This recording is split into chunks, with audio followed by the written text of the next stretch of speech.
Bismillahir Rahmanir Rahim.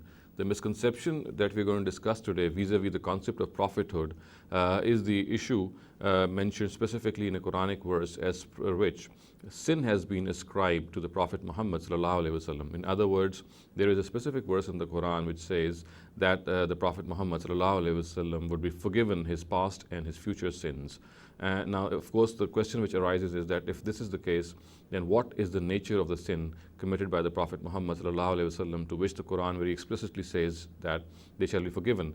In Surah Fatah, the words are "Inna fatahna laka fatham mubina liyaghfira laka Allahu ma taqaddama min zambika wa ma ta'akhkhara," which of course mean that God says that I have granted this open victory to you, and the consequence of this would be that all your past and future sins shall be forgiven. So the question arises that what sort of sins were they which the Quran is referring to? And of course, since this can become a cause of great misconception, and it already has, so it needs to be clarified, it needs to be understood very clearly what these sins refer to.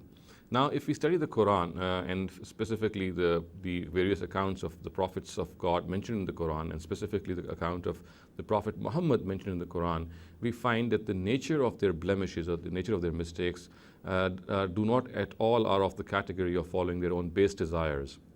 They, if at all they can be classed as sins, then the actual meaning is that they, while being overzealous for the cause of truth, they commit certain things which are, of course, not warranted. They constitute an overbalanced attitude. They do not come under the right and balanced attitude, and at times, because of pursuing the cause of truth and with very sincere intentions, certain acts emanate from them, which of course need to be corrected.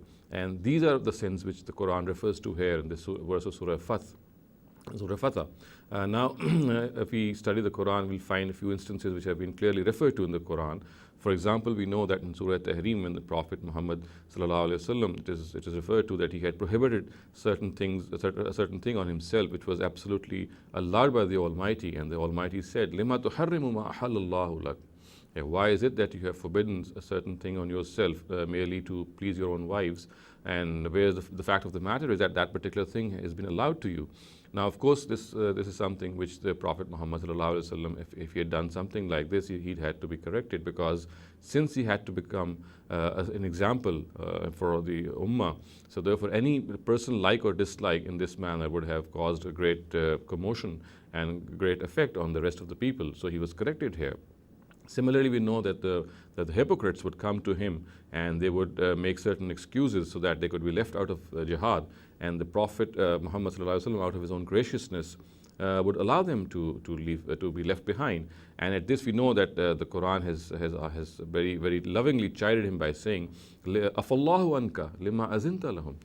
May God forgive you. Why did you give them permission to stay behind? So it's like telling him that these hypocrites, they would make lame excuses to stay away from jihad, and the Prophet, out of his own graciousness, would allow them to do so. And the Almighty did not like this, so therefore he lovingly chided the Prophet and told him that he should not have allowed them to stay behind. So if we analyze all these instances, and as well as other instances in the lives of the other prophets of God, we'll find that all these mistakes or blemishes do not emanate because they are following their base desires. They emanate because these prophets of God, they are overzealous for the cause of the truth. And being overzealous and over-enthusiastic in this matter, at times they do not maintain a balanced attitude, and therefore they need to be corrected, since their personalities have to become examples for the rest of the ummah.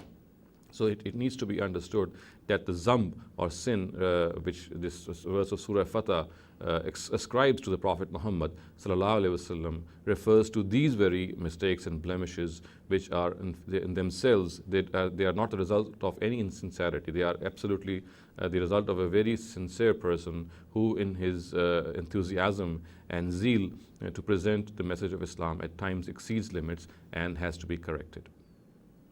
أقول قولي هذا واستغفر الله لي ولكم ولسائر المسلمين والمسلمات.